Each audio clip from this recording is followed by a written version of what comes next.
Error. Share, copy link.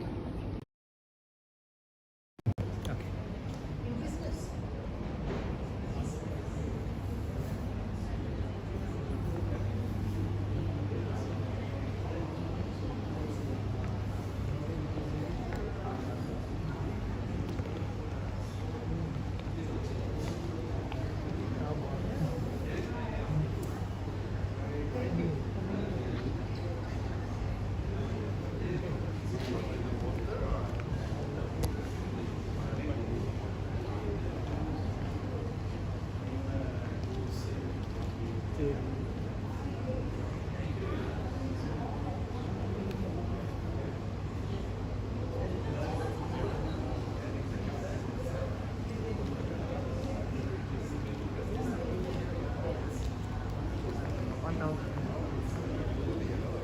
I will open for you. Then I can put inside my pocket. Yeah, I will for you.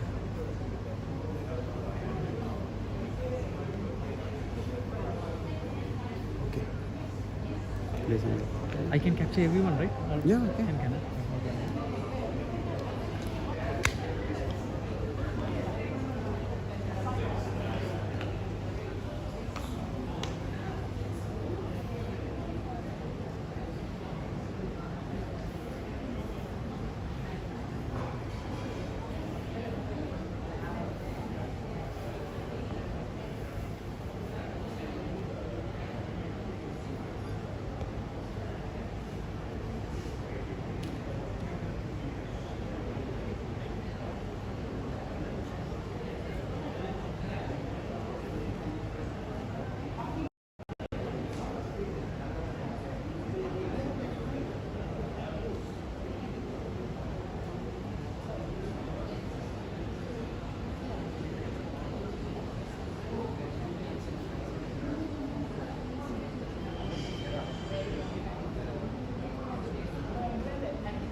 You sit like you sit.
Ladies and gentlemen, lunch is served. Please help yourself on the left hand side. It's a buffet style, so you all can have your lunch. We will start the session between 2 to 2:15. Thank you.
They'll come.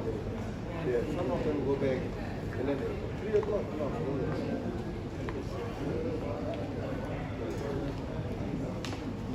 Right now also we only have around 55 another 40 total. Because the trunk goes even my order was up to the bed.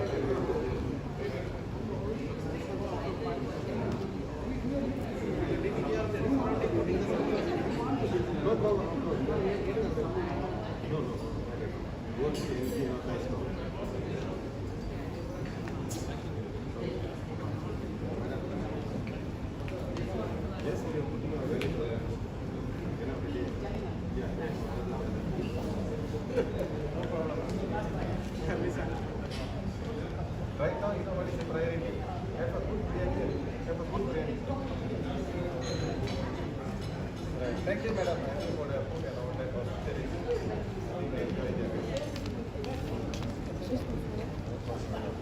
always a pleasure, sir.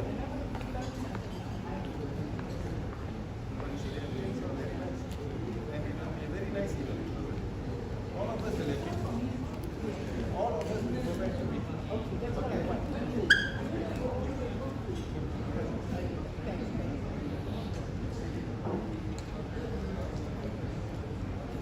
You're just sitting there like that.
சாப்பிடுங்க கோச்சிட்டு இருக்கோம் சாப்பிடுறோம் மக்கள் ஏன் போஸ் நான் முடிச்சிருக்கிறோம் பிரியாணி பரவாயில்ல எவ்வளோ நீங்கள் முடிச்சிருங்க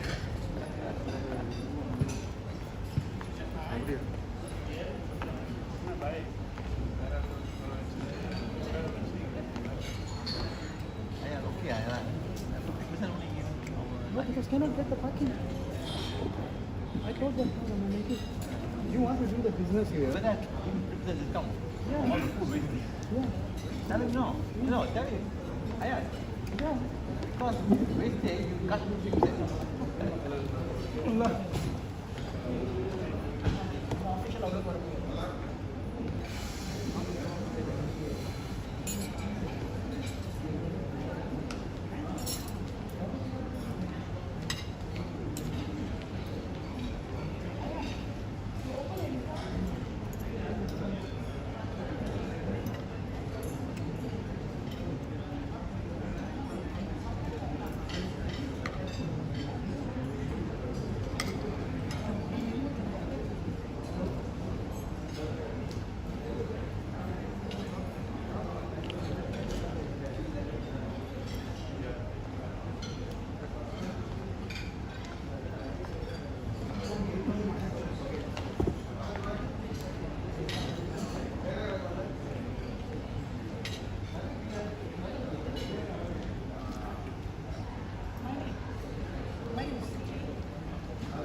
With the main gas back on the house, you can sit there with your bag there. You see the people coming in and your car park and all that. After that, I'll come. Okay.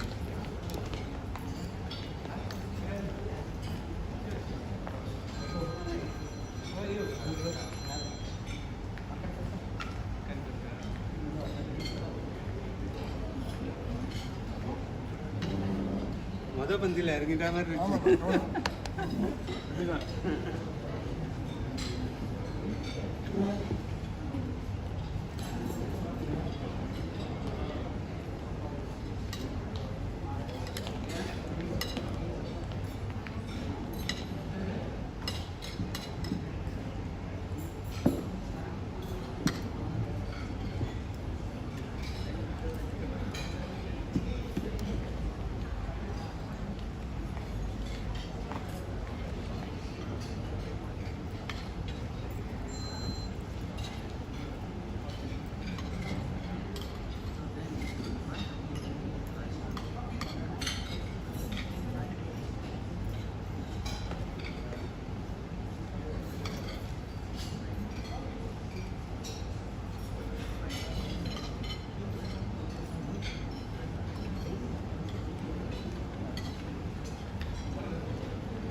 हमारी भी है hello अय्या हाँ अरे order cash नहीं दो रे ओ ओ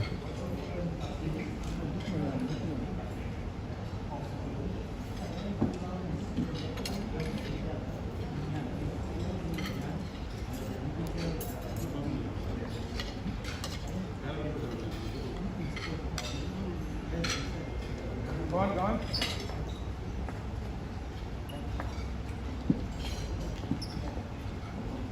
சின்ன பிள்ளை சின்ன பிள்ளை அண்ணே விளையாடு ஸ்கூல் ஓட்டு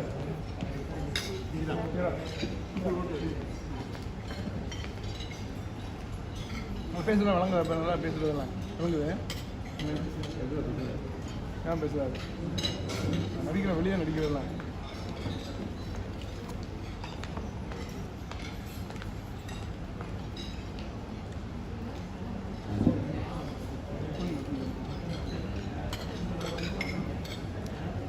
हेलो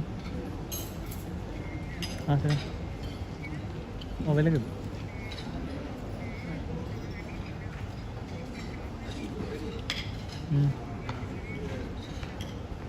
MSB எங்க ഉണ്ട് വിടാറില്ല നിങ്ങൾ ഗ്രാഡ് കേളുങ്ങളെ இந்த படம் இல்லைங்க MSB ലേറ്റാ ആ ഡിനാട്ട് കേട്ടിരുന്നില്ല ഡിനാട്ട് പോകുന്നത് இது ஜான் போடுது ഇത് ആ ഇത് അങ്ങോട്ട് ആ சரி ഇല്ലടാ யாரும் சரியில்லைங்க மாறுங்க சரி இப்போ இது ஓ 3 சரி இதாக்கி அம்ராடத்துக்கு நான் இப்போ அனுப்புவேன் சரி ஃபிஃப்டி காதிக்கு ஃபிஃப்டி ஒன்று இதாக்கிಲ್ಲ இந்த இது வரைக்கும் கேஷ் கொடுக்கணும் இப்போ நான் இல்லை இன்னுக்கு அனுப்புகிறேன் நான் இப்போ சரியா 3க்கு வந்து இந்த ரிங்கிட் கொடுக்கணும் ஓ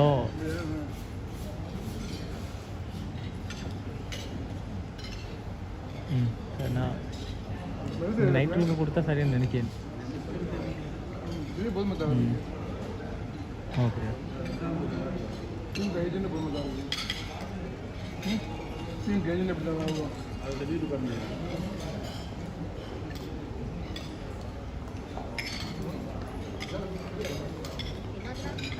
எப்படி இருந்தாங்க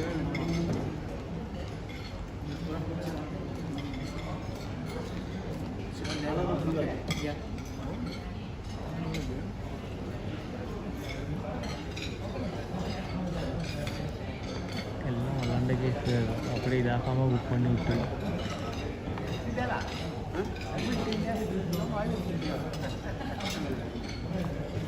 வெளியே மாற்றிக்கலாங்க அட்ரஸ் சேஞ்ச் பண்ணலாமே ஏன்னா திரும்ப அதிகமாக இல்லை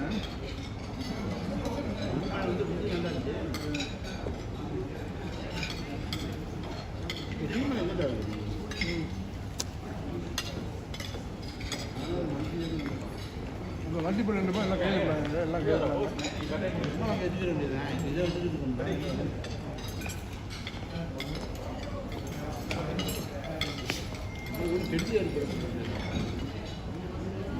ஒழுங்கு வெளியே விஷயம்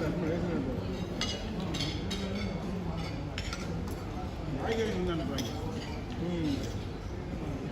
மாற்றி ஒரு சிரமம் ரொம்ப சிரமம் கண்டிப்பாக கொடுக்க மாட்டான் அட்வான்ஸ் கொடுக்க மாட்டேன் எல்லா கம்பெனி நீங்கள் போட முடியுமா 5 கம்பெனி நீங்கள் அட்வான்ஸ் போட முடியும் சிஸ்டம் இல்லை உங்கள் ஒரே சிஸ்டம் வந்துட்டாங்க ஒரே இதில் வந்துட்டாங்க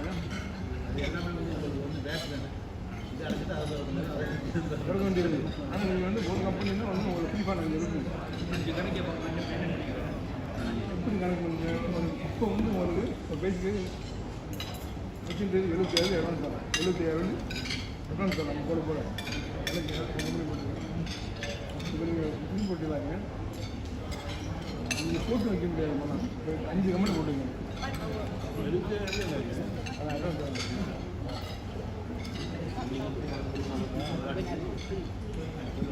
இப்போ நீங்கள் அது போட்டு போட்டு பண்ணிக்கோமா இது எங்கே போட்டு தான் போடுவோம் இது பண்ண மாட்டேன் இப்போ வந்து இப்போ போட்டு விட்டுருவாங்க அப்போ என்ன செய்யலாம் மாற்றிக்கலாம் வந்து போகணும் திரும்பி எப்போ வேணாலும் அது எல்லா இடத்துலையும்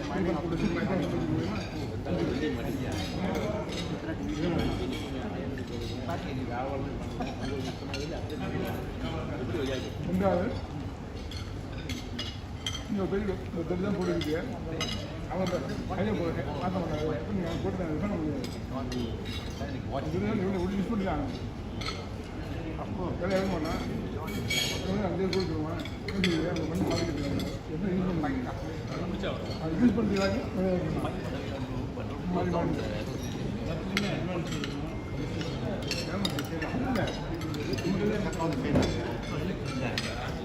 They don't involve. Yeah, I didn't even talk to you. You're not there. Yeah. Remember we had the briefing with the interview and all that? Not even interview lah, just telling lah. I know a lot of things, reviews and all that. Getting people wrong time, not having to solve it. உங்கள் fund ஒரு company ஏழு இருக்குது அவங்க சொல்றது எனக்கு Hello. Yeah. How you done here? Good food lah. Wonderful food Wonderful lah.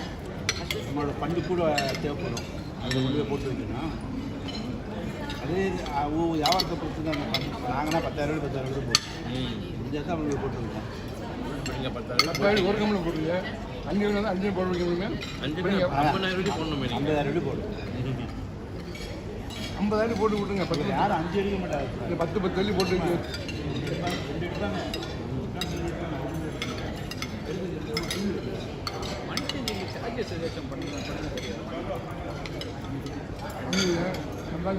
Okay எல்லாம் சொன்னாங்க அவங்க வந்து பண்ண மாட்டாங்க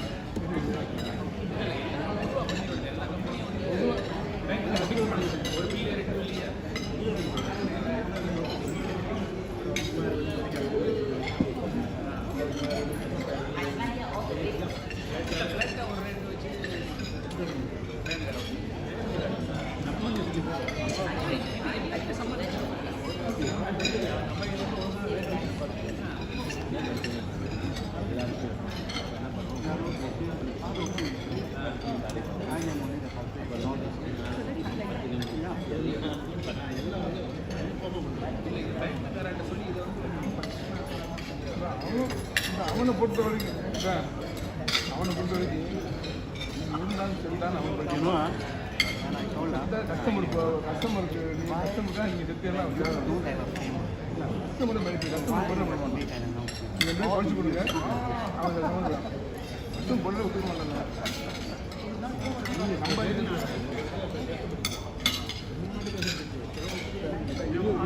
உங்களுக்கு rate ஒத்துக்கலாம்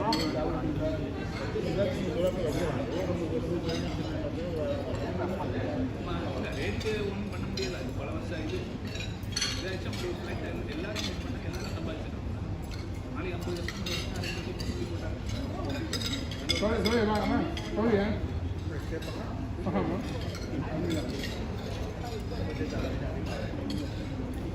benar-benar sama dan dulu sampai sekarang tak ada.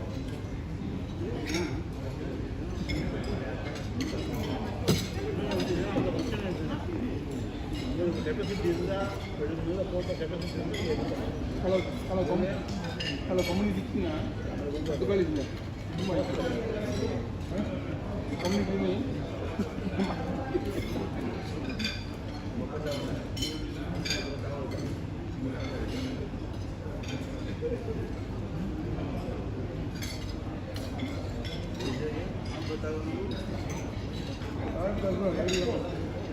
எனக்கு தெரிஞ்சு நாங்கள் மீட்டிங் போட்டுருந்தாங்க பெண் மீன் போட்டோம் ஸ்கூலில் பெண் மீனில்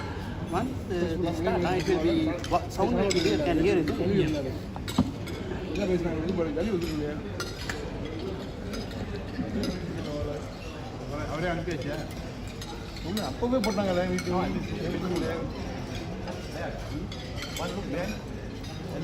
எம்டி தான்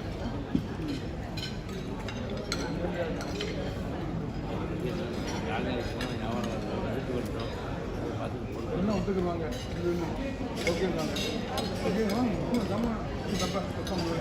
நான் வந்து ரேட்டில் ஒரு அரக்காத்து சொன்னாங்க அது கட்டு வாங்கி 3 சனக்குள்ள நல்லா கலெக்டா அவங்க நல்லா சொல்கிறாங்க இவர் எல்லாம் காய்ச்சலும் காய்ச்சி அதுக்காக விலை போட்டுருக்காங்க ஐயா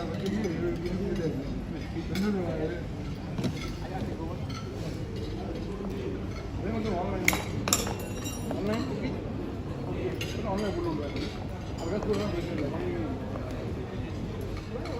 அதுவும் பார்க்கலாம்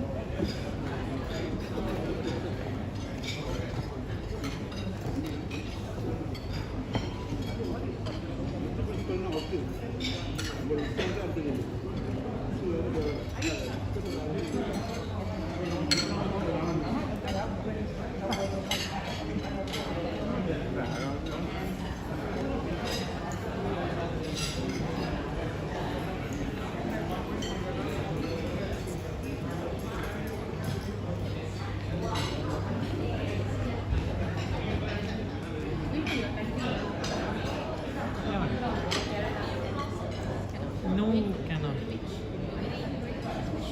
No, I will have. No. You want to get lunch? A little later. You've been there for a while, No, no. okay, our forest is something, but it's a college.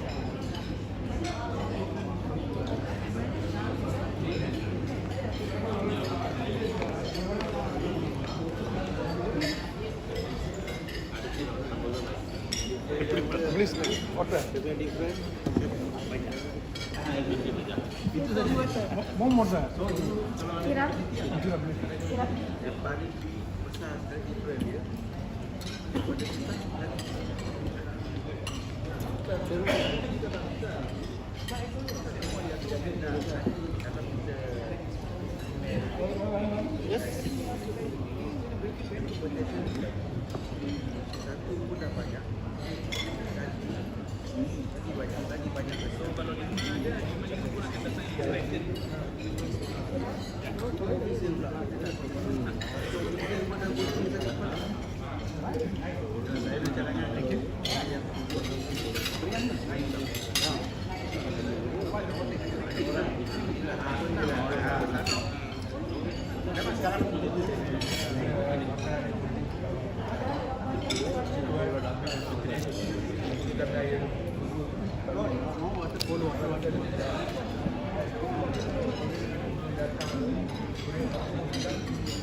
Go ahead. Checking in the morning.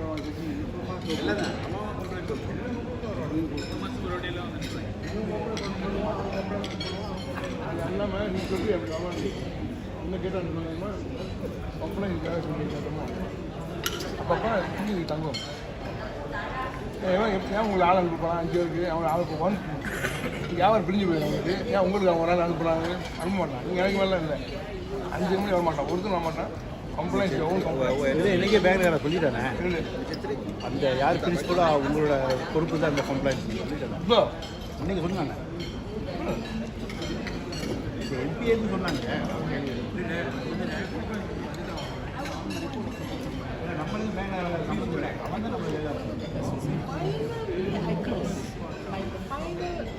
இப்போ company வந்து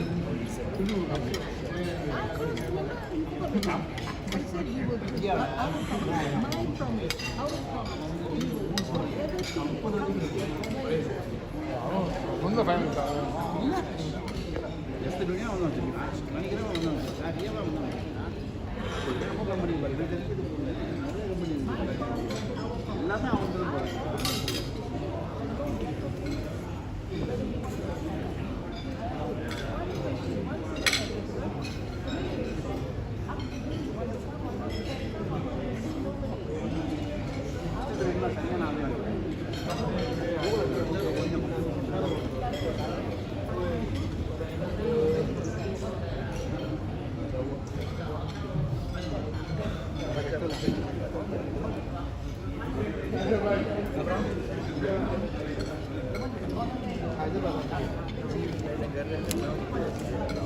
Madam, another few more minutes.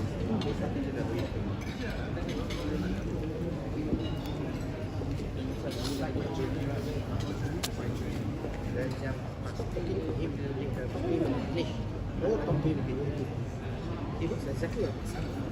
2 years old. So I told him, you know what, he wants to do meditation. Whenever he go on this stuff, then after 2 years, I'll send his son. So he becomes a senior of 2 years.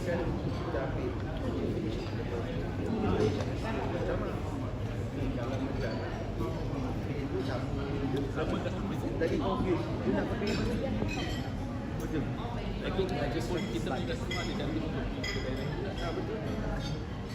buat depan kita ada checklist. So sekarang dia pun ada semua.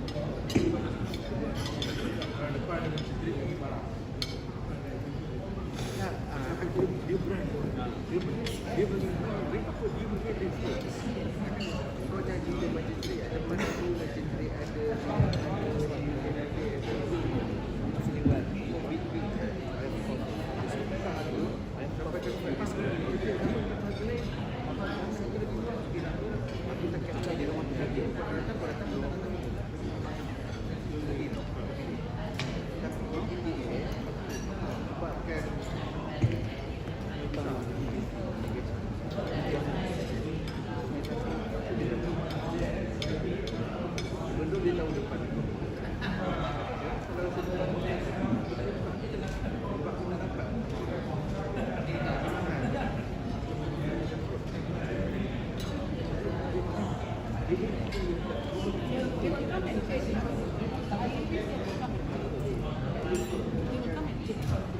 Assalamualaikum warahmatullahi wabarakatuh, and very good evening to all members who have attended today's session.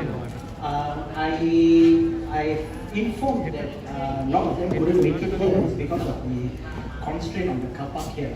A lot of them couldn't get a car park and then they had to return back. But then, alhamdulillah, we have some good audience here today. So before I continue, whoever is having lunch, please continue with your lunch. And you all will be entertained with the presentation by two of our candidates. So the big question, why are we here for? Okay? Why are we here for? MAMS has been doing, before I start with that, I would like to welcome our interim council members, you know, and as well as all our future candidates are also here. So thank you a lot for attending today's session. Okay, because deep in heart, okay, the bottom line, we are still a family. MAMS, we are always a family. So they might have competition within us, let it be business, let it be going for position in the association itself, but we are all still a team and a family member. Okay. The main reason why I'm here today is we wanted to showcase another set of candidates where they never had a platform, you know, to showcase what do they have for the members, what are the works they have been doing on the background, as well as what they can achieve. So they wanted a platform. So we organized today's event to showcase the platform or the arrangement they have done for the members, and for you all to evaluate and assess this, this hard work done by certain of our members for the future. We understand that we have came over the pandemic, and then it's a very struggling term now. So inshallah, with all these arrangement upcoming, future will be better for us. Let me to introduce myself. My name is Muhammad Arshad Iqbal. Used to be your central councillor back in 2018 till 2021. End of 21 December, I exited the industry, running my own business now. So why am I here? It was requested by certain candidates for me to conduct today's session. I was attached with a lot of members, even up to today. Yeah, I'm solving a lot of problems for members out there. So my engagement and my touch is always that I always had this soft heart for our industry. Most of us are here, also family friends.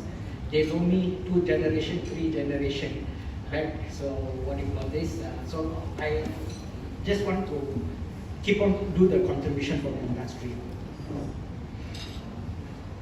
Okay, before I continue, I just like to inform regarding the house rule. During the presentation by Ayas Khan, I'm sure he's touching a lot of topics. Okay, what are the topics that he's going to touch? Let me to brief you all. He's going to talk about digitalization, MPA, with our recent Bank Negara announcement, internal audit reporting, and regulatory platform. So these are the 4 topics we're going to touch. So followed by Mr. Akbar Bacha's speech. So Akbar Bacha is going to go first, followed by Ayas Khan. Okay, the house rules. We welcome questions from the floor. We do welcome, but write down your question. Let Ayas Khan to finish his session. You know, because we don't want it to be diverted. We want it to be interrupted. Time is limited. We are trying to narrow down his presentation to 1 hour. So after you have done with this presentation, please go ahead and throw any questions. So this is the house rules, okay? And Before I hand over the mic to Mr. Akbar Bacha, I'm sure that we heard very sad news 2 weeks back, yeah, regarding one of our, used to be one of our largest Class B player. I'm talking about TML Remittance, the founder, Albert Lee, who have recently passed away. I think it's a very big loss. He also have contributed towards our council. Not only being as a council member, he has also been in multiple committees. So many contributions he has done. So I would like to give 1 minute silence. Let's do our prayers for Mr. Albert Lee.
Thank you, everybody. I think that before I hand over the mic to Mr. Akbar Bacha, I want to introduce all our upcoming candidates, everybody. So I will start with the topmost position, who is going to stand for the president post. There's 2 qualified candidates. Number 1 is Mr. Akbar Bacha. Can you please stand up? Is it?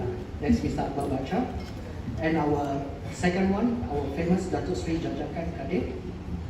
Can you stand up? Very famous in the market.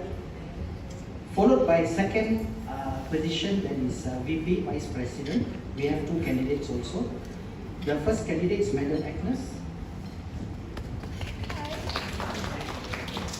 She has done so much for today's event. Our second candidate for VP is Mr. Tanjung Mujidi.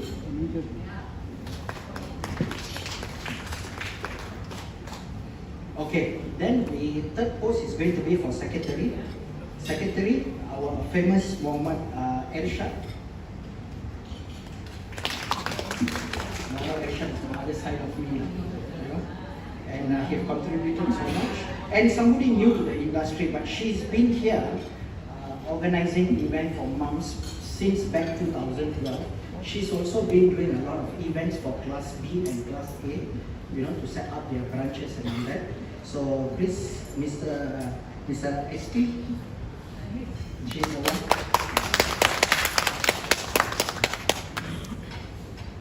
Followed by treasurer position. We have 2 candidates also for treasurer's position. Mr. Manikandan. Mr. Manikandan, please come up. Okay.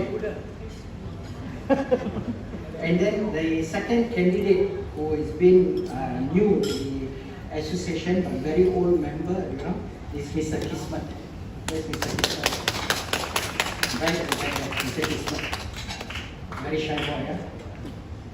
Okay. Class C rep. Okay, class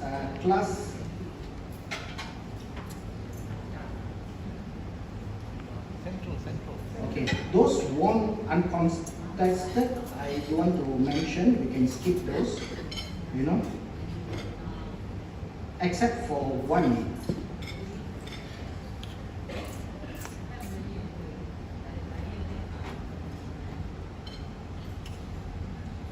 This is for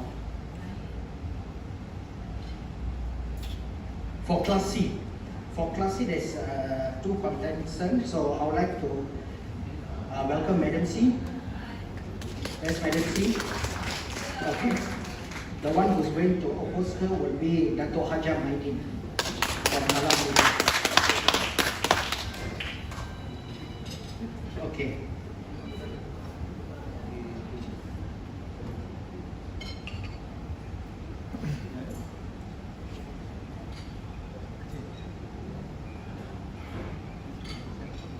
Central rather. Yes, for Central. Okay, for Central, I need to introduce the two candidates. The first one is Muhammad Faisal. Where's Brother Faisal? Can you please stand up, Muhammad Faisal? Where's Muhammad Faisal? The second candidate will be Mr. Ahmad Siddiq, very senior member in the industry.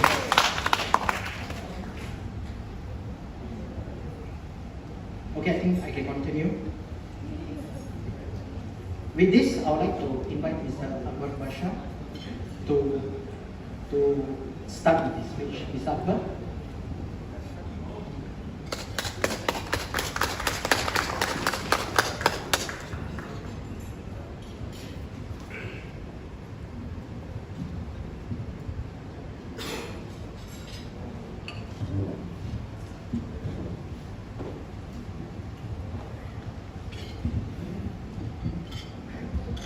Assalamualaikum. Good afternoon, all ladies and gentlemen.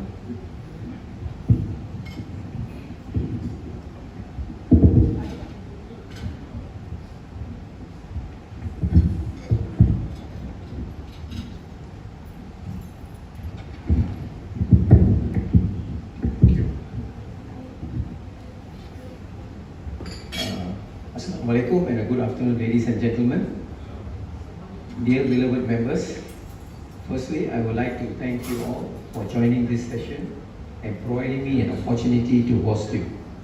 I hope you all have enjoyed the lovely lunch and you're all ready to listen to a short briefing by me, what that I have to bring into the table if I'm elected in this upcoming MAMSB election that is on the 5th of August. You're all aware of the issues currently faced by all of us and unfortunate events at MAMSB. So I think with all my experience that I had been from the beginning when the association was set up up till today, I think I am very well versed with the constitution as well as the governance in the association matters. So this is what my main vision is, to have proper governance and adherence to the constitution at all times, such that we do not go back to what has happened recently, which is an incident that we do not want to think of again. Let bygones be bygones. So another thing that I would also like to ensure is that this association is independently run, such that as set by the directives by the council. So we will not interfere in the day-to-day running of the association. Directives will be set, strategic directives will be set by the council, and the CEO will report to the council every month on what's the developments at the council. So that will be managed such that they will give them the free hand to run the association. Okay, but as I said, with the directives given by the council. As we all be there this morning, we all have attended the function being hosted by Bank Negara. The main focus for them today was on digitalization. So now for members, I think our main issue is survival. We all need to survive. As we know today, with the innovation, technological innovation that is happening at a very, very fast pace. And I think we will have no other choice other than to embrace it, or else we will lose out. And with the regulators also pushing us towards the digitalization, we will have to relook at our business models to stay relevant. If we do not, then I think it is going to be difficult for us to catch up. As we all have heard that there's a cashless society that is coming up. There are many parts of the world where they are not accepting cash anymore. So, and then with the QR codes, and introduction recently of the travelers multi-currency cards and all that. So where is our sustainability? How do we overcome these challenges and how do we stay relevant? So we will all have to put in our minds together and see how best we can tackle these issues. How fast can we embrace this technology? Technology does not come cheap. It's a big investment. Are we ready for that kind of investment? And technology, investment does not stop there. You will have to constantly have to enhance the systems and put everything in place. So, and then also you have to have the proper human resource to also run and take care of the systems and maintain the systems. So are we able to afford it with our current business model where the profit margins are very low? We look out there, we know what's happening in the market today. So are we ready to take on those kind of challenges with the profit margins that we are earning today? It's difficult. So, and the pandemic was also a lesson for us where we did not have enough reserves. We were running at a very, very low margin, such much so that we did not have anything much to fend ourselves during the times, the bad times. So I hope that this would be a lesson to all of us, such that we will have a business model that will take care of our profitability. The bottom line counts. It's not the top line, you see, because we're always looking at the top lines, but we are not bothered to look at the bottom lines.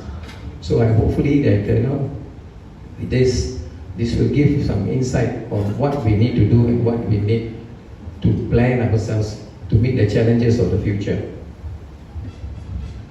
Digitalization and disruptive technology has posed a great challenge to our survival, and we are forced to align ourselves with the changing business environment to stay relevant.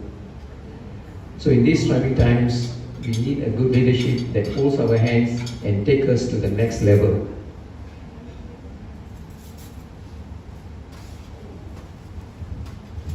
And for this digital transformation to take place, I am going to focus more, if I am elected at the next, in the next council. I will make sure that we will have committees for transformation and digitalization, and education will be given more focus, such that we are ready for all these new developments. So we will have, as the bank has already indicated this morning, that we will have to spend on STE, minimum 2% that we will have to spend on the STE. So why not we use those funds for our own training needs, and we keep abreast with the latest technological developments. So a lot of focus will also be given on training, and we will bring in all this, we will definitely have training courses that will be run by professionals, such that, we are all, as it is now, most of our courses are run by industry experts, that is in our own industry. They do not have the time to allocate to trainers. So what we will do from now on is we will bring in industry experts to train us. So since now we have access to whatever that we have to spend on training, we might as well spend for ourselves and upgrade ourselves from all levels from the frontliners right up to the top management. And the other one that I'm planning to have one that I have in mind is the CEO's training. I think most of us, as you said, that they're also focusing on the roles of the CEO. We already have a board of directors training courses, but we don't have any courses suited for the CEOs. So I think we will have to look at that module and see how best the CEOs can fit into that, such that we can take care of the regulatory requirements, because that's one of the focus.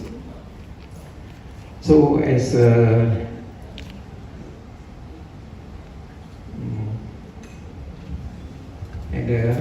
I'll make sure that with this transformation, as I said, we also have a transformation committee which will be playing itself into transform our business modules, such that, rather than we becoming an agent for remittance, we will upgrade ourselves. There are opportunities for us to go into the principal level. So why are we looking at only agent level? So let's all look at how best we can consolidate ourselves in these trying times and go to the next level. Because we will always have to upgrade ourselves, not be then stagnant. So let's look at what fits us. We have to put our differences aside for the benefit of all of us. Okay. And then we all know the other thing that is going on is that I want to emphasize also on healthy competition. This is something that we should all seriously look at, because now what we know now, what is happening in the market is not something that we all can be proud of, you see.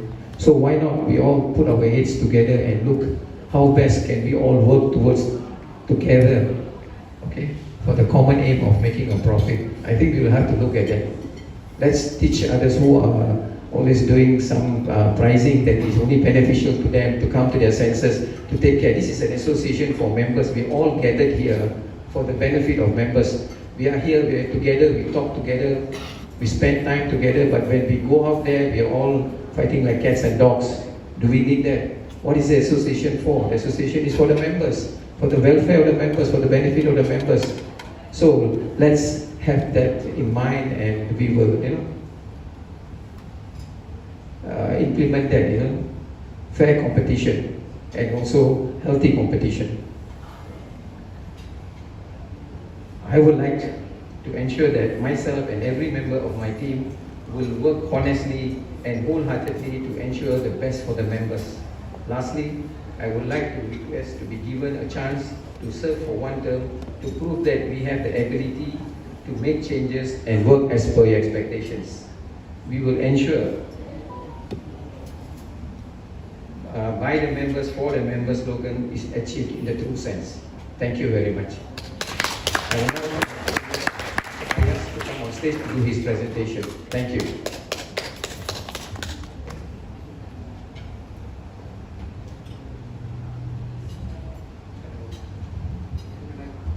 Hello.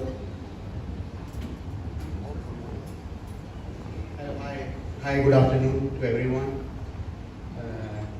Before I start this slide presentation, okay, so I would like to say a few things that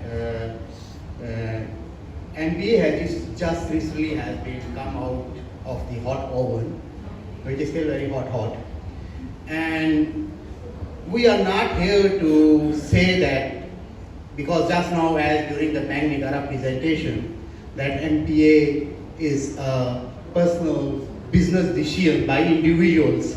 Okay, so we are not here to stop anyone from going to the MPA. But our duty, okay, as a responsible member of the community, is to ensure that our members are resilient and they stand aware that which territory they are going to. So these presentations were actually prepared for especially with the Class C engagement, but eventually it turned out to be a lot of people are here, and there might be some slides, okay, which maybe we are going to touch on some very sensitive issues which are being currently faced by the industry, and I hope that everyone will bear with me. So moving forward. So this is Central Region engagement. So my tagline here is, they did not do it, it was impossible, so they did it. So when you talk about all the successful people who have done the inventions and achieved the big names, they were actually not aware that what they were doing, it was impossible. So that impossible, they made it possible because they didn't know it. You talk about Facebook, you talk about, look at the history of Microsoft owner, and you talk about all those big names. They never envisioned that one day they will stand like this in the face of the world and they will control the economies. So that's it's all about. Okay, so now coming back to the first part, I am going to touch on MAMS. I'm going to talk on digitalization, MPA module, corporate governance, internal audit and reporting, and regulatory platform. Okay, the presentation is very long, so what I'm not going to do every part of it. I will just put on certain parts, and rest I will email to all, because those who have registered, they have already registered their email addresses, so I will email them. So because just now during the session also there were a few members, they were asking about they cannot assess like regulatory handbook, and because the reason is that when you register in the Kijang Net, you have to register those assess.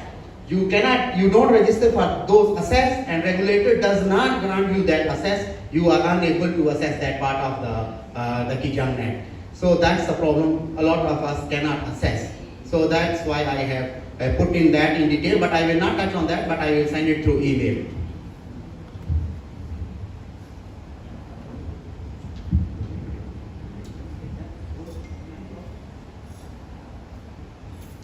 Hello. Okay, so let's talk about MAMS history. MAMS Association, Malaysian Association of Money Service Business was registered on 22nd of August 2013. As per clause 13 of the Constitution, there are two groups, Group A and Group B.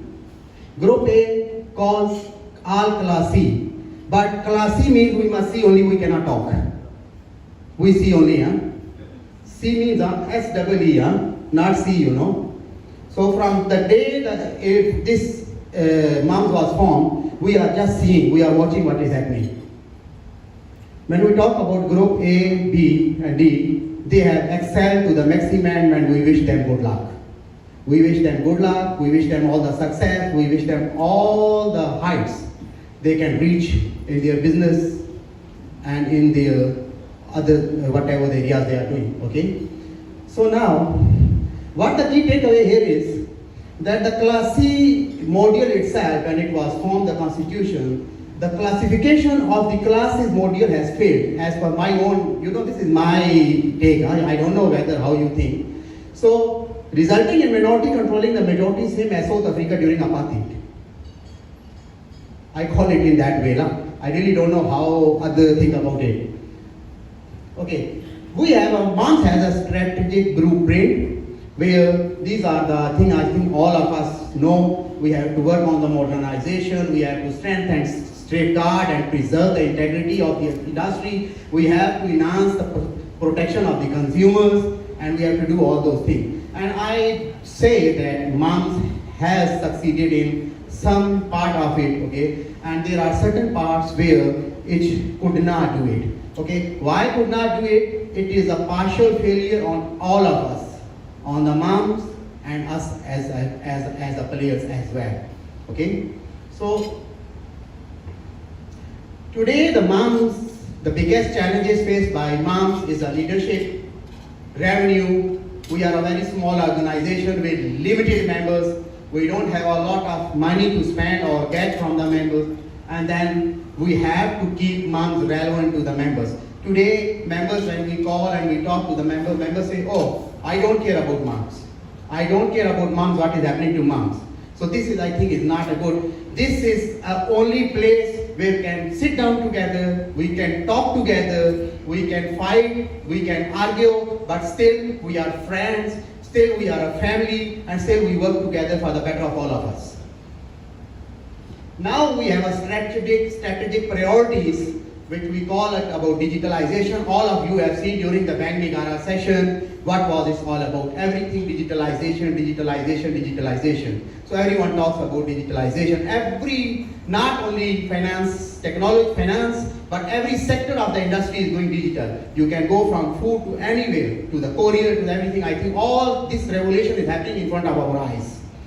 So we are talking about price war. Just now Mr. Akbar has started. Okay, so price war. Why price war is very unhealthy for the business? Okay, because when we put in our work, our investment, we must get returns. And if we don't know that how much returns our investment must give us, then I think we are wasting our time and we are wasting our energy if we really don't know what is the basic rule of return on investment. We go for illegal remittance. I think at the MAMS task force, Mr. Espen, together with Madam Chitra and myself, we have done a wonderful presentation to Bank Negara. Bank Negara is open to our suggestion, and moving forward, Bank Negara is going to work with us, and we will work our best. We cannot bring the change, but we will work to our best that we make it happen. Rest all is in the God's hands. Okay, we are also looking at the professional conduct. We want the members to be highly professional, so the Bank Negara allow us that we regulate ourselves. That is the vision of the Bank Negara. I have a personal interaction with Tuan Kaiser just now. Shahrul just now. So everyone is looking forward that we can demonstrate the highest level of professionalism, then industry can be self-regulated. We are moving forward to the meeting with immigration departments where we have expat rates. Okay, how we are going to bring in the investment? How? When the foreigners they come here, for example, my company secure the investment from overseas, and then I want to bring in the foreigner, but this foreigner, the first thing he is going to face is that he cannot get the work permit. Of course, the foreign investors, they want their expatriates, any member of their team to be stay here to look at their investment. So how is going to happen? So we have to make sure that this happens, and then the MAMS should work with the immigration department. Maybe sometimes we cannot throw everything to the regulator hands, because regulator has a limited staff. They cannot look into anything. They have very little people, and we all know how government works. Going back, we want to have an active members portal. Active members portal means today you have to call, you have to look at things. So we will have a help desk. We want to have a help desk in MAMS, where you have a problem, you sit in your office, you type inside your desktop, and it reaches MAMS, and MAMS responds to you. That should be the active way of responding to members. We want to have active GoCo portal. Active GoCo portal means we give the continuity, what is happening in the industry, compliance officers, all the members are there. We come across many kind of, like recently I was in my counter and I came across one customer. She was like almost in her 60s, she was scammed by Indonesians. And what was the mode of scam was that it's called as the Wang Ajaib. So Wang Ajaib means she was promised 500 ringgit investment and 50,000 ringgit returns. And then she didn't know actually, and she went on paying, and end up she paid 50,000 with 0 returns.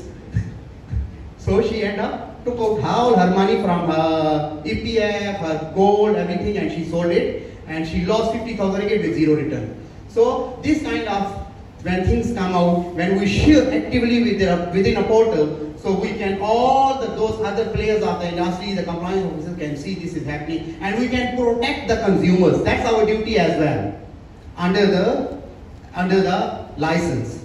Okay, moving forward, we have to talk about digital branding. So we want, like MAMS have a digital platform, and members can pay MAMS. I mean, MAMS is just purely depending on the members' money. So members can pay, okay, I want to advertise my company to MAMS portal. We have a Facebook, we have a TikTok portal, and MAMS advertise the members, and MAMS can earn some money, a source of income for MAMS.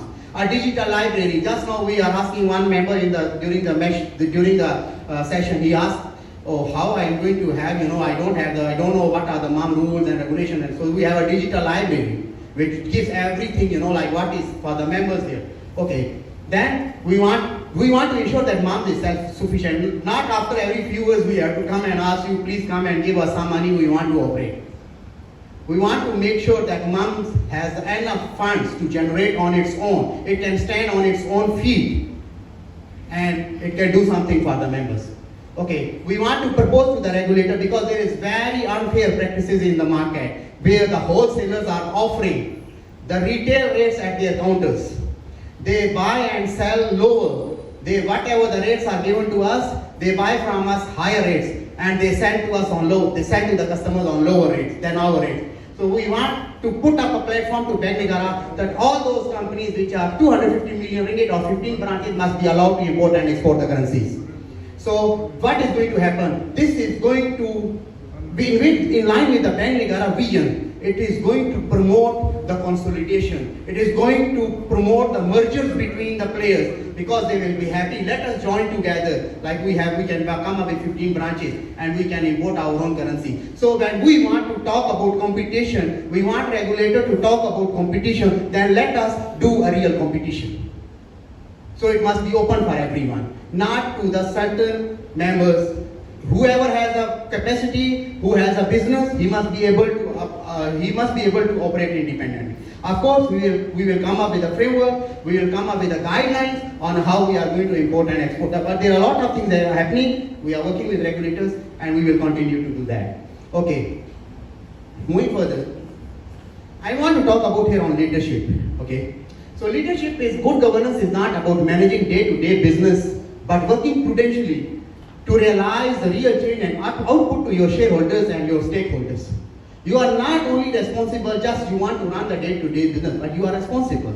You are responsible to your shareholders, you are responsible to your stakeholders. You must realize that. The importance of honesty, justice, responsibility, accountability, compassion, teamwork, innovation, diversity, sustainability, fair wages, humility, continued learning, respect for environment and other values are essential part for building a strong and ethical organization. Incorporating these teachings into leadership style and organizational culture can create a space that is based on mutual respect, fairness, and integrity, and can lead up to a long-term success. Because I am a Muslim, born Muslim, so I have learned Quran. And all of us, I think every religion has taught us to be fair, to be justice, and I think no religion teaches anything bad. In Quran, on every topic, on honesty, in Quran, in Surah 6, Ayah 152 is on honesty. Justice, Quran, Surah 4, verse 135 is on justice. Quran, verse 25, Ayah number 67 is on responsibility. Quran, Ayah 17, verse 36 is on accountability. Quran, verse 39, Quran, Ayah 39, verse 9 is on innovation. Okay? So here, Quran, as Islam teaches us to be innovative. We have to innovate. Here we are not innovating. We don't want to innovate. We want to look other to innovate, but we are not innovating. Why? We should innovate. We should look into innovation. And then we talk about the biggest topic is sustainability. Quran Ayah 6, verse 1414 talks about sustainability. How we have to sustain. So how we have to sustain is that we have to be prudent. We have to use wisely. We do not have to waste. And we have to work sustainability. Sustainability means sustain for everybody. When you are a leader, you have to ensure that industry is sustainable. If you are a CEO of your company, you ensure that your company is sustainable. And you have to work prudently to make sure that sustainability is obtained. Okay. Now what is digitalization? I think we all know now with Bangnegara, digitalization is the use of digital technology to change business model and provide new revenue and value producing opportunity. It is a process of moving to a digital business. I think it's very simple. Okay? But why? Why we want to do digital is we want to create a hassle-free, convenient means of communication, delivering, exchanging, offering that have value for customers. We want customers to easily reach us. Okay? And then what is the end game of digitalization? It is end user and products. When we talk about end consumer, those who come to our website, our channels, our digital products. So what is to them? Increasing connectivity and self-monitoring. Realize personalized offering and interactions, increase the availability of information. When we talk about competitors and business models, then we talk about market entry of technology companies, increasing consolidation tendencies, approaches for business development, research and development. Okay. The Bangnegara has done the survey, and we have, all of you have seen the survey. What it says that only 9% of us are only maybe even using the we talk about our knowledge on the digitalization is very limited, very limited. So when we talk about B&M survey, I think the B&M has already touched on this. Okay, why B&M is doing this survey? What was the reason B&M is doing this survey? If you look at the reports, the International Monetary Fund on 9th of February 2022 has released a report which it says that the future of money gearing up for central bank digital currency. So all the central banks want to go digital. As per an article in the Asia, Southeast Asia, the Star, Malaysia is to be cashless society by 2030, as useless as contactless cards, QR code searches. So where we are going? Okay. Then we have another article which says money changers are forced to go with the flow to stay relevant. So how we are going to stay relevant? We go digital, right? If we don't go digital, if we don't go into that, stay with the flow, then we will have to close our shops. And at this age, like I can talk about myself, and all of us are senior, I am already going to be 50. At this age, if I have to close my business, what I'm going to do? Where I am going to look for a job? Who is going to employ me?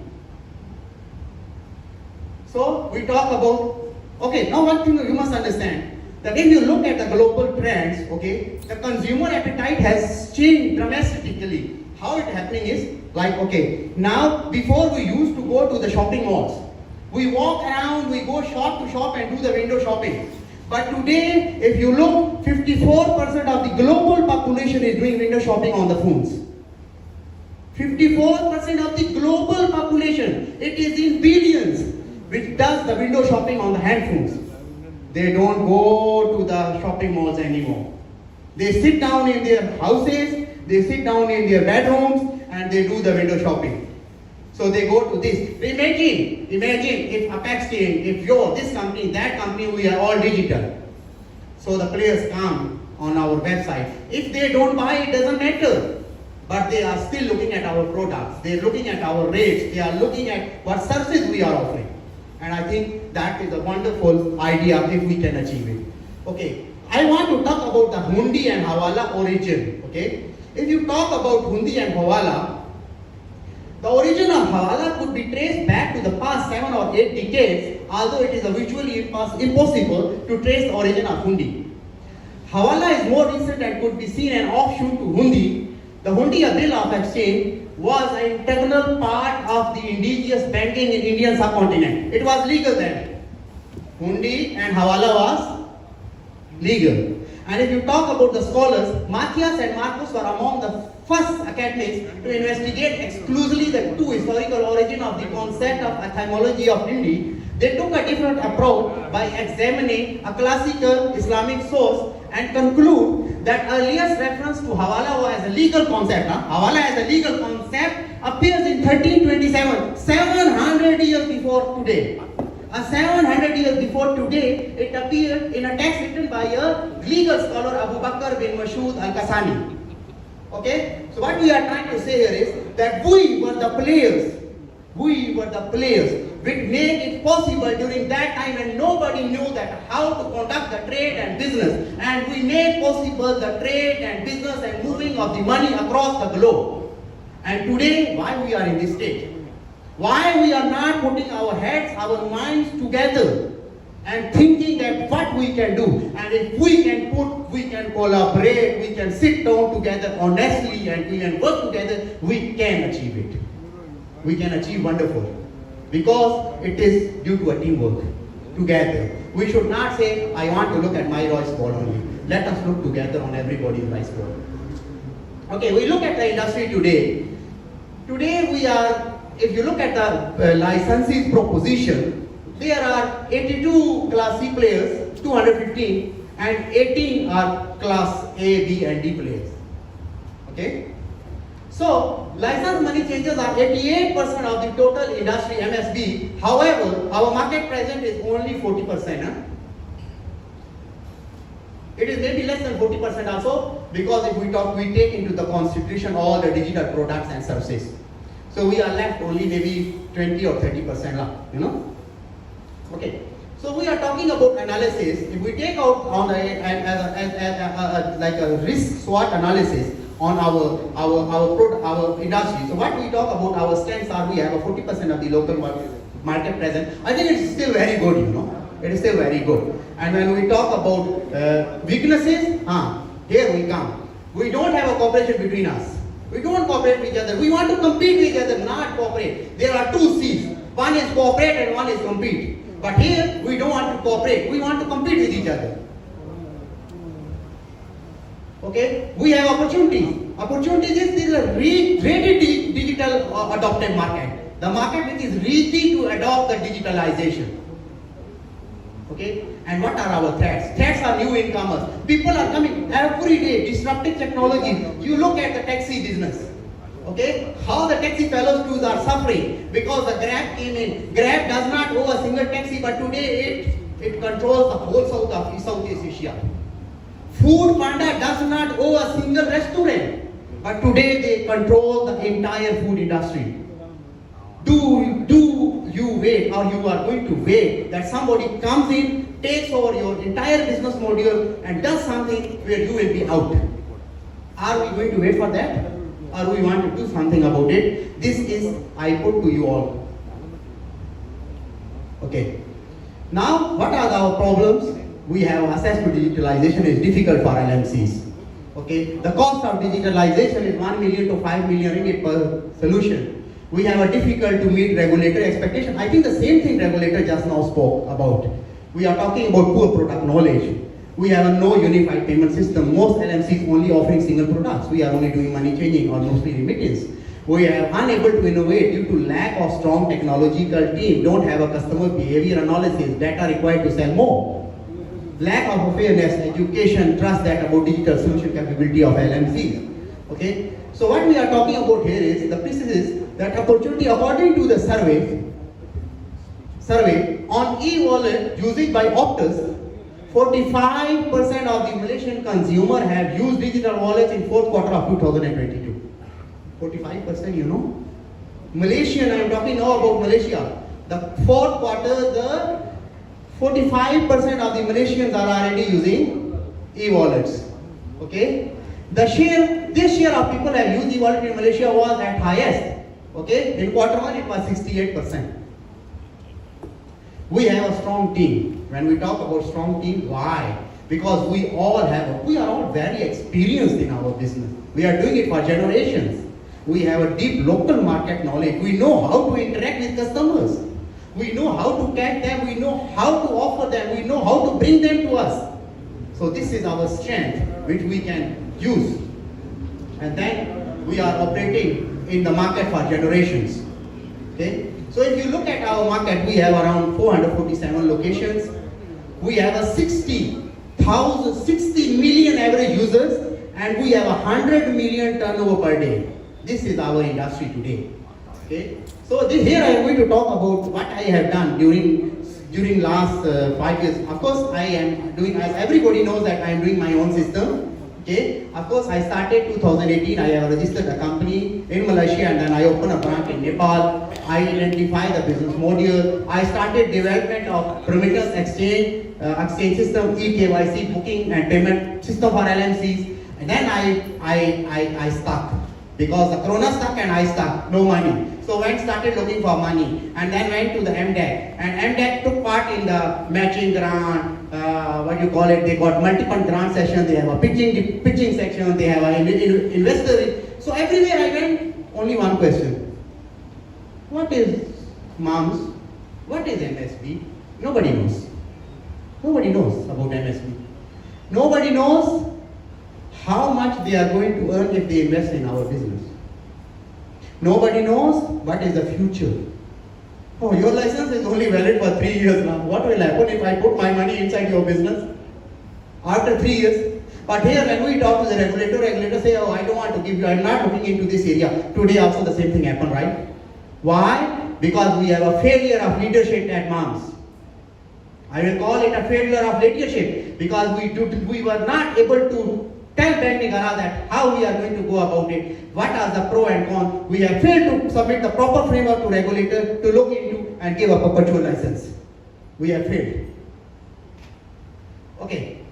So my takeaway is that MAMS should play an active role to promote the industry to external investors and work with MDEC, Ministry of Communication and Multimedia to secure grant for digitalization.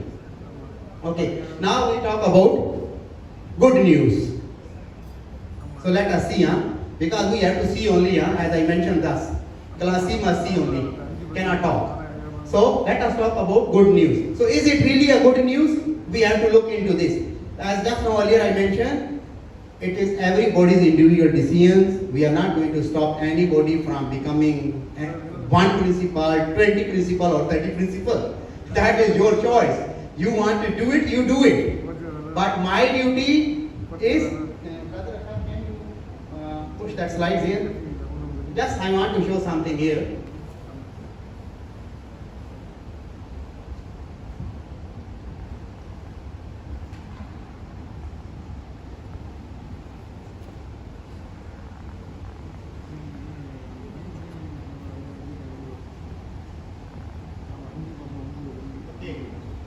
So this is the work which I have done in last 5 years. I have developed my remittance system. This is the system which is live now. I am in a testing mode. And I am going to go maybe another 4 to 5 months. I stop it because I don't have enough funds. But Alhamdulillah, with the help of the God, I have secured my loan from MBank, and I'm going to go for another 5 to 6 months my development, and I will be ready. Okay, but the second part, rather click on the next tab, up there, next one. I would proudly say that I am only player in the industry who has developed in-house eKYC solution. This is the only eKYC solution which I have produced myself. This is a fully functional system. I have a configuration, I have a individual onboarding, I have a corporate onboarding. It is a fully functional system which I am still in testing mode, as I told. So this is my achievement of these 5 years of my struggle in the IT line. And that is not that I want to promote here, but just I want to show everyone that what I have achieved. Okay, brother, please close.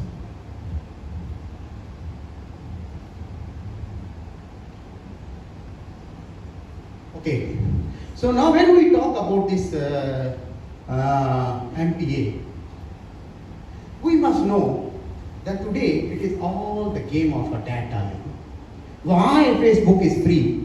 Why WhatsApp is giving us free access and letting us chat? What they are earning from it? Have we ever thought about it? Why WhatsApp is free? What they are earning from it? They earn from it a lot, billions. How they earn it? Everything we talk, they have the computer, machine learning, artificial intelligence, computer graphics, algorithms. They scan every of our conversation and they pick up the key points. And from those key points, they know what are the trends, what are the consumer needs, what are the market requirements. And then from there they pick up, and that's data they sell to the companies and they make money. They are not giving it for free. But here we are giving it for free.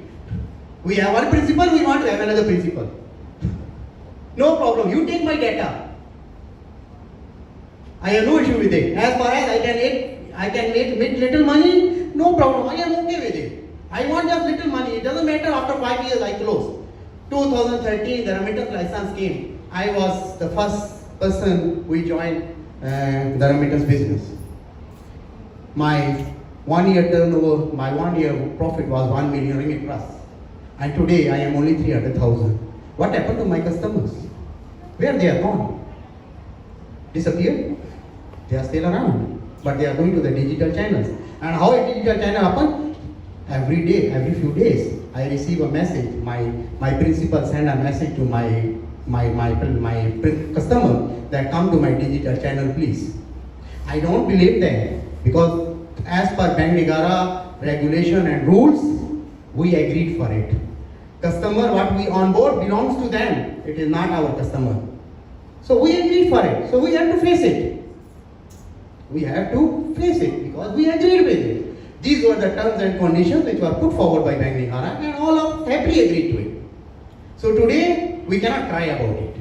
But for last 7 years journey, 2030 to 10 years journey, are we going to be still same?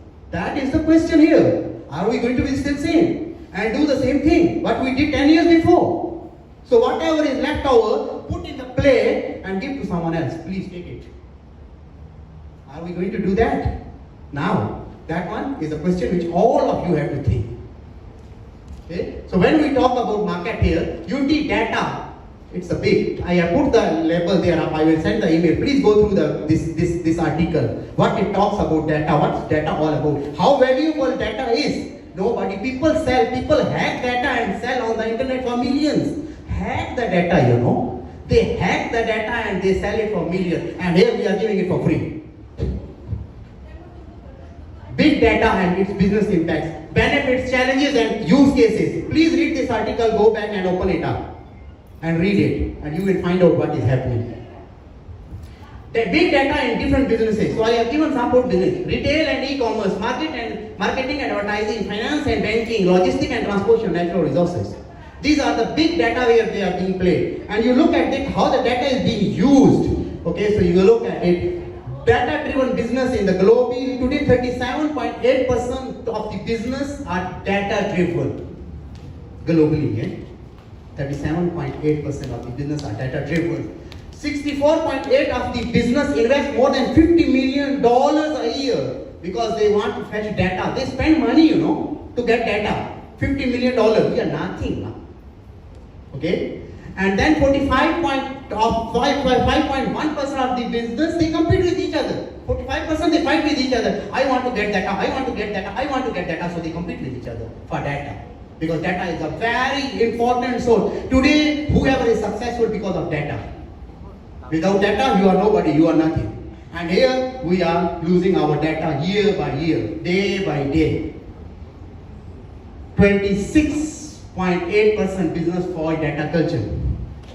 And I will not go into detail, but I have given the detail here: big data in finance and banking, big data in retail and e-commerce. When I email, please read this all. You have a time. Okay?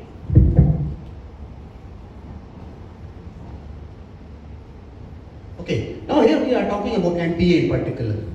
Okay? I am not here to say that MPA is bad or good. What I am going to say here is that whatever in the MPA module today with the Bank Nigara interaction, what we found is that Bank Nigara itself doesn't know what is all happening. They don't know the framework. They say that we have given only 2 points, and later part we are going to engage with MAMS, where I have requested to them that let us engage with us as well. Don't you engage only, you engage with the principal, but please engage with us also, because end of the day, it is our call. So you don't simply decide that what you are going to do. Please get us in touch with us, because in the past there have been practices that whenever there is a major policy decisions, Bank Nigara comes up with a concept paper. Bank Nigara engaged the industry to get something out of industry, but here it did not happen. Why? So that's how I asked them the same thing in August, that why it was so hastily announced and you don't have a framework. Why you are telling now, this was the statement from Bank Nigara in the slides, which I want to read here, is that industry and MAMS to discuss with BNM approach and the timeline. So it has still to be discussed. It is not a straightforward that tomorrow you will go to your office and you will click and open merchant trade and click and open IND. It is not going to happen that. It is the industry has to sit down with the regulator. There is no framework ready. There is no guidelines. There are no risk assessment done. And on our part, as a user, we must ask this question: what benefit I am going to get? What will be my growth? How many extra corridors I will receive? How much money I will receive? And whether that all money, that corridor is worth it, that I lose my data, I lose my customers, whether that is worth, that is a call which you all have to take. Okay, now I want to talk about what has happened in the past. Okay, in the past we talk about now the rates in the market. Okay, when we ask from Bangladesh, Myanmar, Nepal, Philippine corridor rates, we are always tell that competitor is selling lower. Okay, competitors are a lot of big players which I have heard is that they are breaking the market, like NBL, they are like this Agrani Bank. I don't know what is their business model, how they are doing it. Of course, on the MAM side, it has to be addressed. Okay, but what we are trying to tell is that we cannot be a gold mine. Class C players were the biggest with the Indonesian market, and today we are left with nothing. So already our gold mine has been taken, and we are left only 20% with the gold. Now 80% is gone. So please, let us keep our 80% gold. We have to keep that 80% of the gold. 80% is gone, 20% is left. So why we cannot keep that gold? Why everybody must mine our mine? Go and mine your own mine, lah. You find your own ways, you find your own business, you find your own opportunities, you find your own market. We wish you success, we wish you good luck, we wish you all the best. But please, go and dig your own gold mine.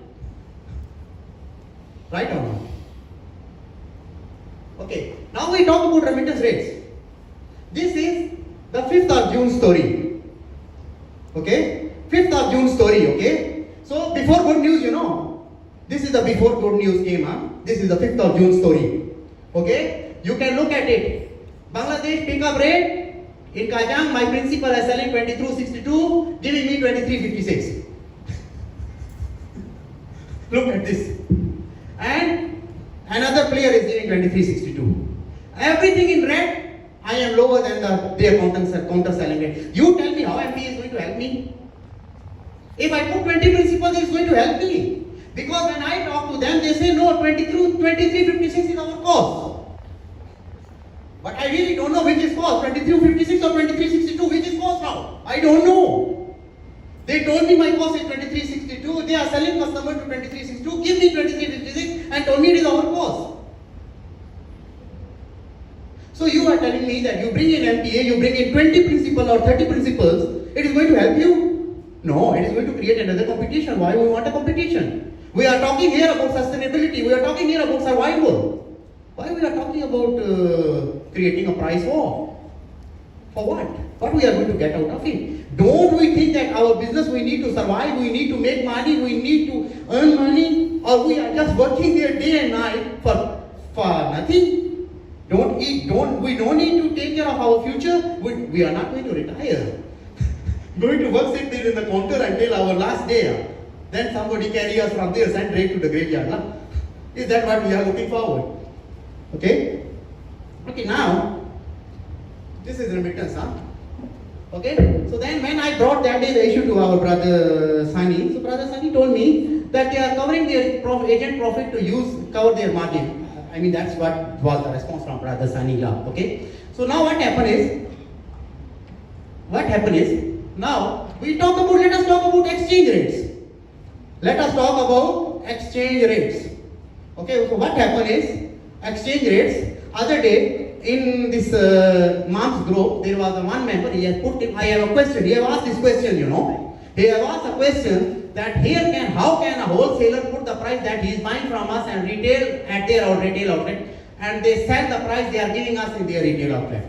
So if you look at this chart here, okay, these are the wholesale buying rates, these are the one outlet, second outlet, third outlet. If you look at all the reds, if you look at the reds on the buy side, they are buying higher than what they buy from us.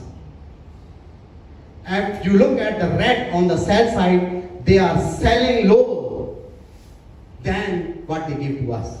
And if you look at all the greens, these greens are all which are equal to us. Same like us, you know. So there is no difference between wholesaler and retailer.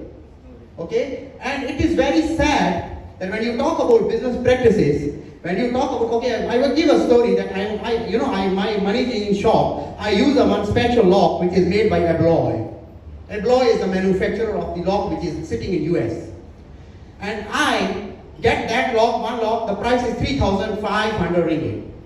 And when I want to buy that lock, and I approached Abloy, and I thought that Abloy will sell me cheaper, and I contacted Abloy Pakistan, I contacted Abloy India, I contacted Abloy China, I contacted Abloy Singapore. Everywhere the price is 3,500 ringgit. When I convert that, it is still 3,500 ringgit. But here, you buy in the same shop, and next door is the wholesaler counter is selling lower to the customer. Here I am talking about Abloy is sitting in US, and I am finding the rate all over the world, and he is still selling the same rate, through his distributor. He told me, you are an end user. Please stay as an end user. If you are a wholesaler, come and talk to me about wholesale. How many locks you want to buy? 50, 100? Then I will give you a good rate. But if you want to buy one lock, please look for my distributor. You are in part of the world. I can track your email. You are from Malaysia. Why you are sending inquiry to my China dealer? Why you are sending my inquiry to China, India distributor? Why you are sending one inquiry to Pakistan distributor? Why? You have a Malaysia distributor, please contact him. Very simple. So these are the principles. These are the principles that why those businesses until today preserve. They stand and they make money because they have principles. Every business needs need to have a principle. If we want to survive without principles, I think we are not fit to be businessmen. And we all have to take note that who is doing that. And I think all of us know who is doing that. Who is buying wholesale and selling wholesale. I don't want to name the people. But everybody knows who is doing that. So are we looking at these people to run us, take us, talk about our sustainability, talk about our future, talk about our success? And they will take us digital and they will increase our revenue and they will increase when they themselves are competing with us, when they themselves are our competitors, when they are themselves are fighting with us. Are we looking at those kind of people who want to take us further? Or we want the people who are honestly taking, who are honestly working for the sustainability of the entire industry. Entire industry. Everyone involved, A, B, C, D, everyone is involved. All of us survive, all of us make money, all of us prosper together. Okay, now, let us look at the MBA internal terms, So whatever happened was in 2016, I think Tuanaji knows that MBA was proposed in 2016 by a Northern Region member during a 2015-2016 session. Okay? And today we are 7 years ahead. 7 years ahead, So in 2016, we took this one crutch as our principal, because we don't know the business, right? But 7 years moving forward, we are looking for another crutch. So we want the crutches on both, left and right we want crutches. We don't want to get on our own. We don't want to walk on our own. We want the crutches on left, right. So what is going to happen? Is it, I am asking from all of you, whether it is a step backward or step forward.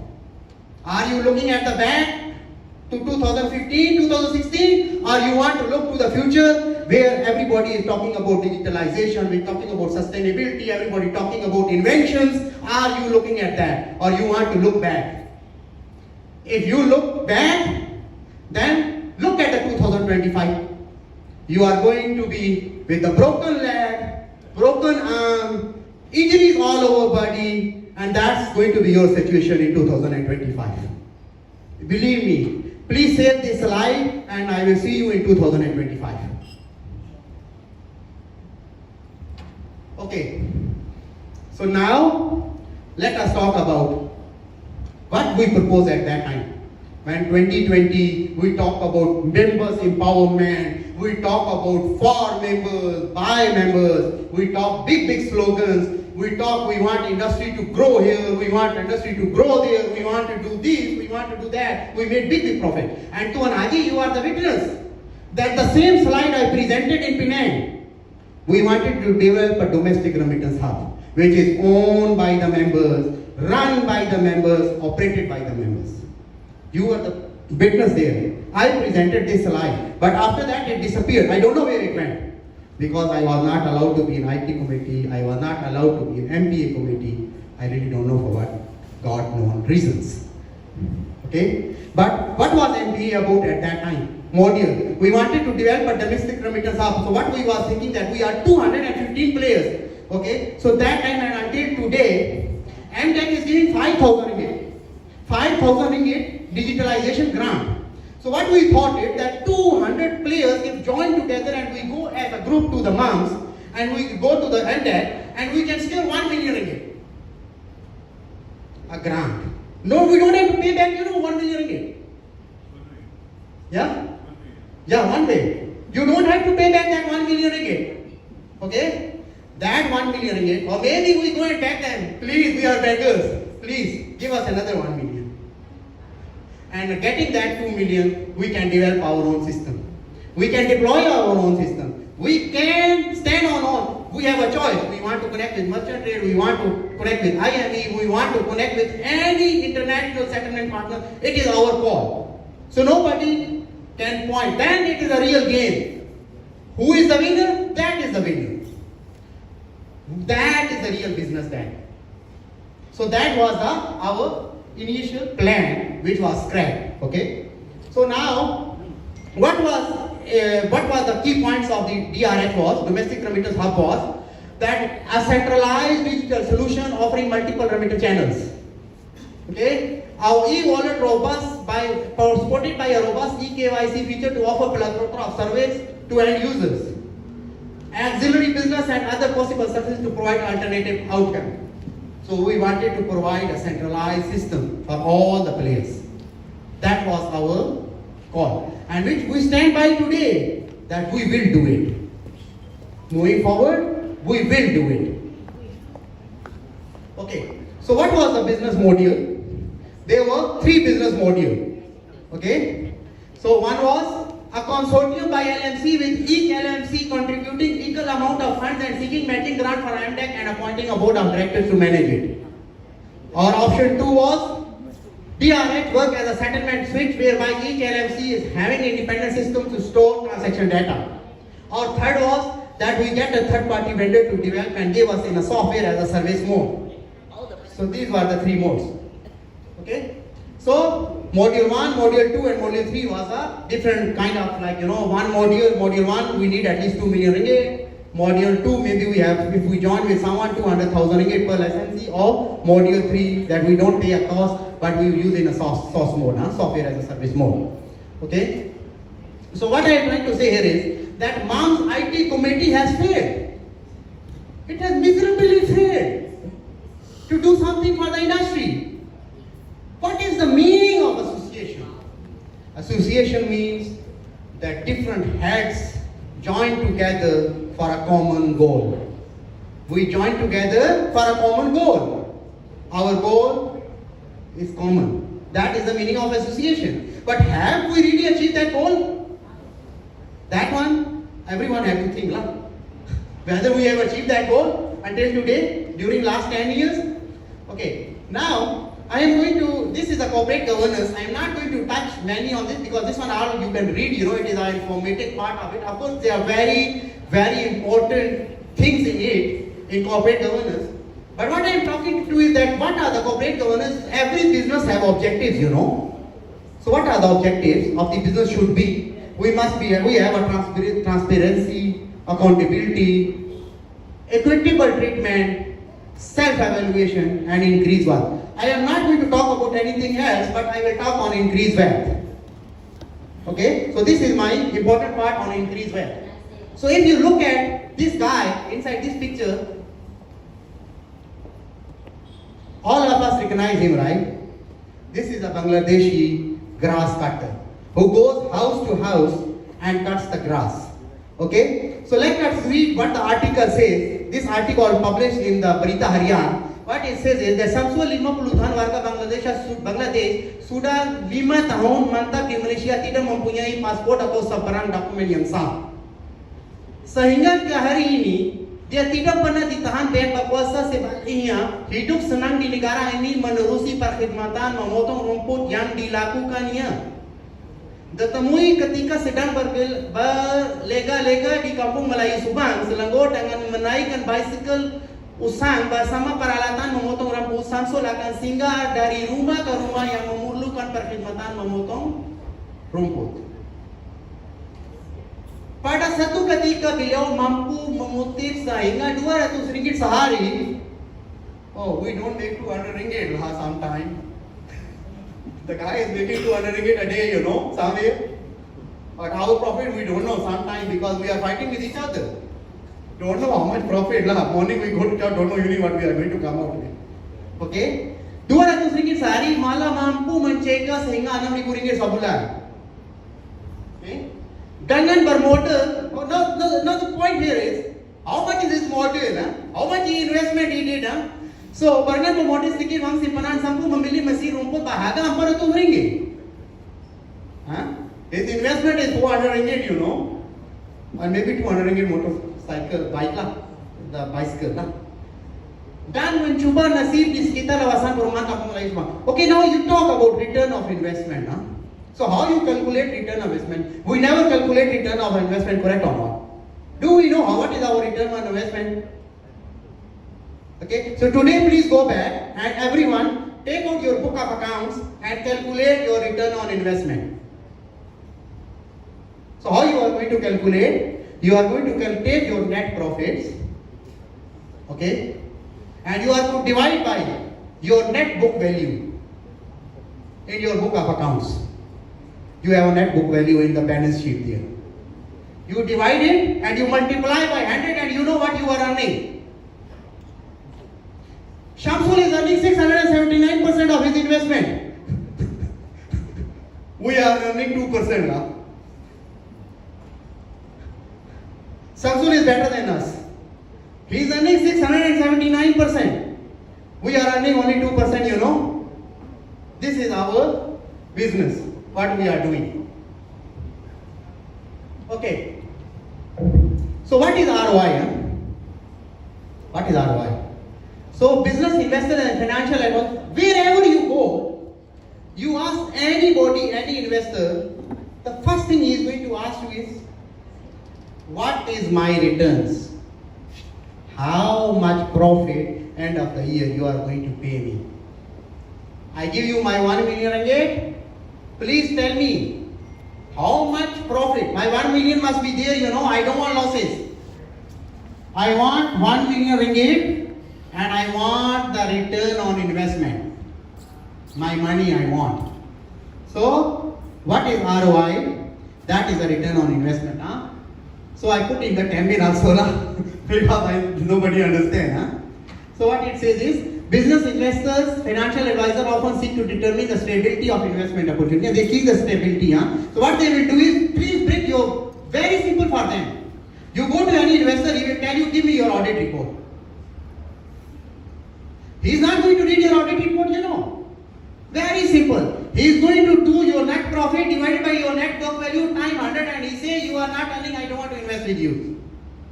You are not earning in what? Why should I invest with you? 3 years license, 1 year valid license, no income, why should I license with you? So how we are going to show that we are a sustainable business? We have to stop competition between us. We have to stop competition between us and we have to grow in a sustainable way.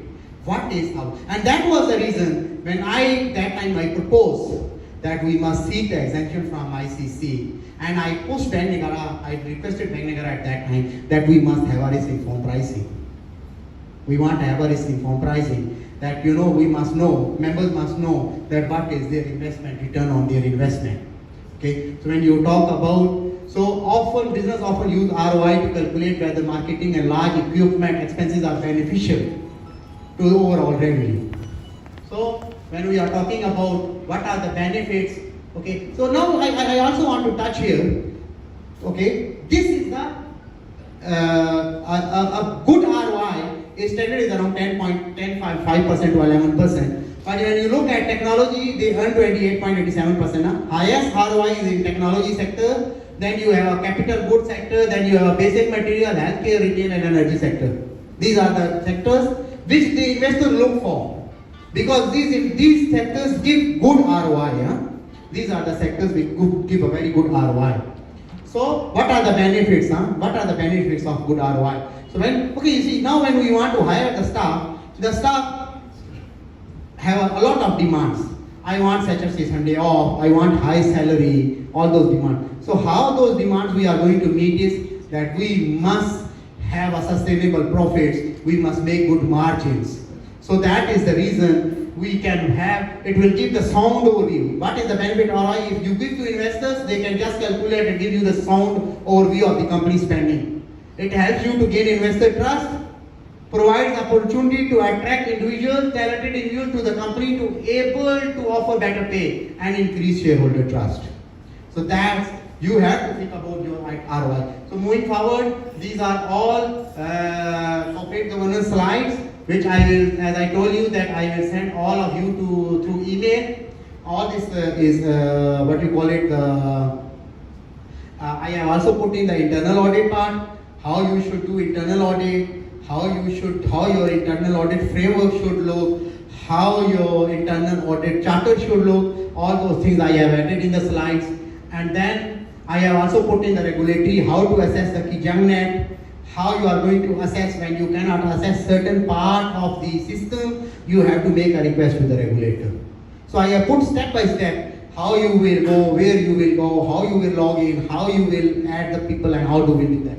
Okay, so this is the reporting. all these things. And then I also want to update on illegal remittance that I have prepared a report for Bank Negara. I have presented a report to Bank Negara and I put to them what is current problems in the industry, how the industry is losing to illegal, okay? And my rough calculations, because Bank Negara has promised me through MAMSB that they will issue me the original data which I have requested. But during rough data, I want to say this is all the trade data between Malaysia, trade between different countries, and this is the number of foreign workers in Malaysia. Okay, so this is the net.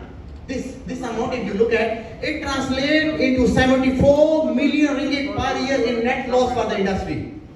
74 million ringgit net loss for the industry. On the rough trade data, you know, I'm not talking it because if I am given a proper figure, and if Bank Negara has promised me to provide me the proper data, and I will regenerate this report, and I think it is hundreds of millions which the industry is losing to illegal.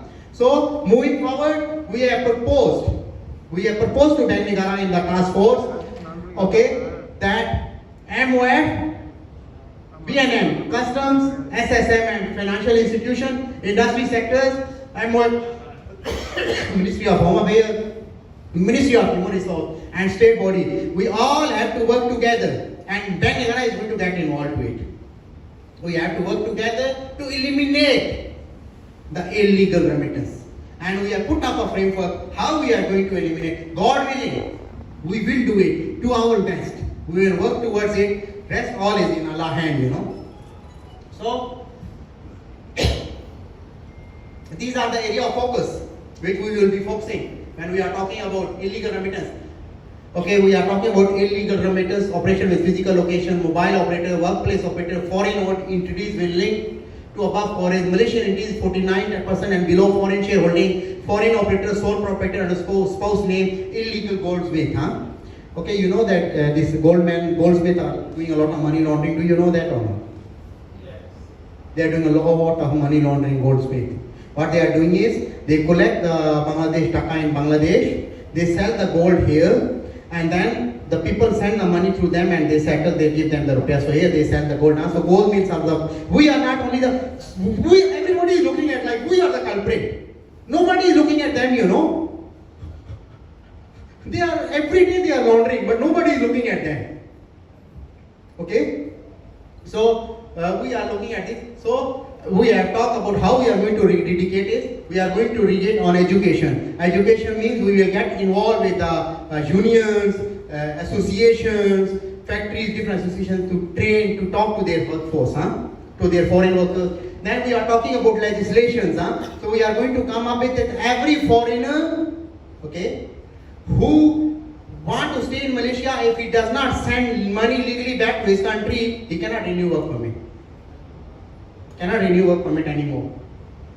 Second part, we are working with the high commissions, where those countries which send their foreign labor here to earn the foreign reserve, when their foreign worker go back, the foreign worker, even legal or illegal, have to prove to their own country that he has sent money legally. Otherwise, he will be arrested there, in their own home country.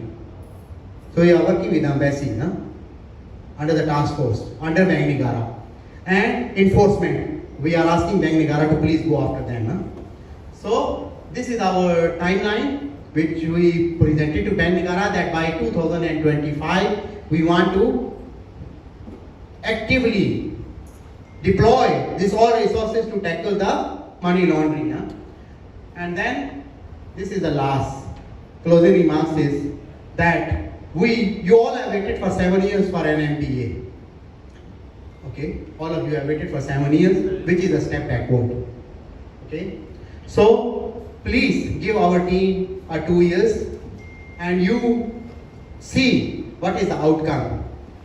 And if we fail, you have again another choice in another 2 years. Thank you and have a good day.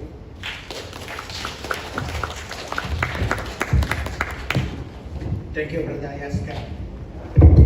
Very powerful and impactful with a lot of substance. Okay, I think so this is dragged on too long. So I would like to invite our candidates on stage, Mr. Akbar SP, where's Madam Agnes, Dato' Hajan, please be seated so that we can start any Q&A. Do you all have any Q&A session? Any questions? He asked questions, but she's on pilot. Maybe Okay. questions can go first. I mean, since some of them are not here, we'll open the, what do you call this? We'll open the questions for the floor. Is there any questions from the floor? If there's no any other questions, we can end today's session.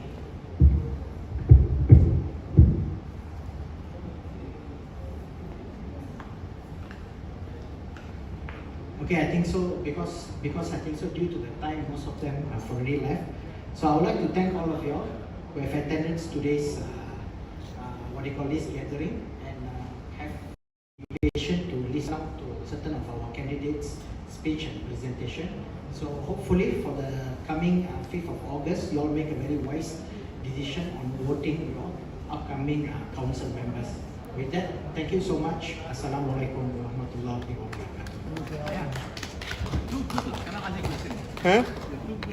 You're I'm too good. You have all the answer, question and answer. A good one. Cannot ask you a question. You're too good. That's why everybody go now. Too good lah. That's why you cannot listen. They cannot swallow lah. They cannot swallow. You're touching their nerves. That's why I told first, there might be some sensitive things which I am going to talk here. So please.